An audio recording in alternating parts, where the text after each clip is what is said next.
যদি বলি ছাদ কৃষিতে কী নেই তাহলে ভুল হবে। আমার ছাদ কৃষিতে সবই আছে, সব ধরনের ফুল, আম গাছ।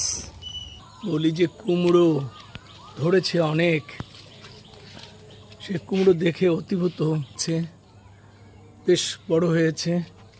আরও দেখছি কিছু পাতাবাহারও গাছ আছে যা দেখতে সুন্দর লাগে।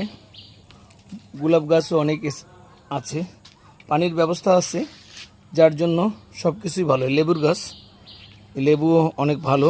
সবজিও লাগাই, যে পুঁই শাক, বেগুন রোপণ করেছি, আশা করছি এই বেগুনগুলো ভালো হবে।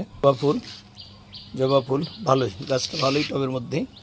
সারও কিছু প্রস্তুত থাকে সবসময়, যে জৈব সার বস্তা ভর্তি। এর সঙ্গে অবশ্য সারা বছরই পুদিনা পাতা, পুদিনার গাছ থাকে, সে পুদিনাগুলো ভর্তা খাওয়া হয়, বিভিন্ন শরবতে কাজে লাগে। বেগুন সব সময়ই থাকে, বেগুন আমাদের বেশ ভালোই হয়। কাঁচামরিচ খুব কমই কিনতে হয়, কাঁচামরিচ যা হয় তাতে আমাদের ছোট্ট সংসারের হয়ে যায়। মালটা গাছ, প্রচুর মালটা ধরেছে, সে মালটা আশা করছি এই মালটার উৎপাদন ভালোই হয়েছে। মালটা গাছে পাশে সিম গাছ, জাংলি দেওয়া আছে, সিমও প্রতি বছরই ভালো খাই। এবারও মোটামুটি আশা করছি যে ভালোই সিম খাওয়া হবে আমাদের। অল্প কয়েকটি ঢেঁড়স গাছ রেখেছি, তাতে অনেক ঢেঁড়স খেয়েছি। সে মালটা তো আশানুরূপ ফলন দিয়েছে, প্রতি বছরই ফলন দেয়, এবারের ফলনটা আরও ভালো হয়েছে। ডালিমটা খুবই ভালো হয়েছে।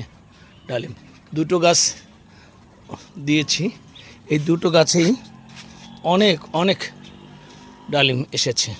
ডালিম গাছের গোড়ায় মিষ্টি কুমড়ো দিয়েছি, অনেক ডগা হয়েছে। এই ডগা আমাদের আসলে শাক হিসাবে অনেক ভালো, আমরা খেয়ে। দুটো ডালিম গাছ, এটিও একটি, এটিতেও ধরেছে, তবে ওই গাছের চেয়ে তুলনামূলক কম, তবে যা আছে মন্দ না। ছাদে সব সময় পাখি এসে থাকে, ওই যে পাখি দেখেন।